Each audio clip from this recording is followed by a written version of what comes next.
Alam mo ba kung ano ang pinakamalaking pagkakamali na ginagawa ng mga tao sa Diyos? Nakakalimutan natin siya kapag maayos at pinagpapaala ang buhay. At saka lang natin siya naaalala kapag dumating tayo sa puntong wala nang ibang makakatulong. Narito ang 5 bagay na hindi mo dapat gawin sa iyong relasyon sa Diyos. Una, huwag mong baliwalain ang Diyos sa mga panahong maayos ang buhay mo. Maraming taong lumalapit lang sa Diyos kapag sila'y nasasaktan, pero nakakalimot sa Kanya kapag naging komportable na ang buhay.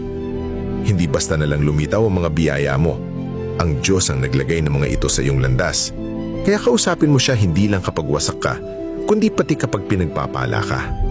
Ang pasasalamat ang wika ng pananampalataya, at ang mga taong araw-araw nagpapasalamat sa Diyos ay hindi nauubusan ng dahilan para ngumiti. Ikalawa, huwag mong pagdudahan ng Kanyang tamang oras. Ang mga pagkakaantala ng Diyos ay hindi pagtanggi.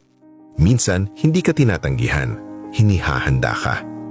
Hindi mo nakikita ang buong larawan, pero nakikita ito ng Diyos. Alam niya kung alin ang makakasama at alin ang makakabuti sa iyo. Kapag sinabi niyang hindi pa, iyon ay dahil inihahanda niya ang mas mabuti kaysa sa hinihiling mo. Magtiwala ka sa Kanyang oras. Laging perpekto ito. Ikatlo, huwag mong panghawakan ng mga kasalanang matagal na niyang pinatawad. Lahat tayo ay nagkakamali, pero ang patuloy na pagpapahirap sa sarili ay hindi kababaang loob. Kakulangan ito ng tiwala sa awa ng Diyos.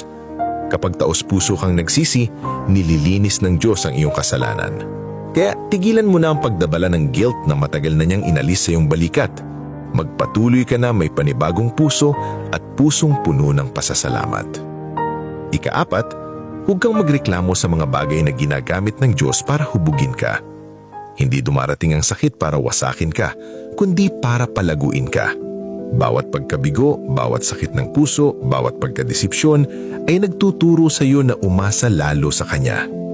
Minsan inaalis ng Diyos sa mga tao o oportunidad dahil may mga usapan siyang narinig na hindi mo narinig at may mga bagay siyang nakita na hindi mo nakita. Ang inaakala mong pagkawala ay madalas proteksyon pala. Ika-5, huwag kang lalayo sa Diyos kapag nagiging mahirap ang buhay. Ang mga pagsubok ay hindi senyales na iniwan ka ng Diyos. Paanyaya ang mga ito para mas lumapit ka sa Kanya.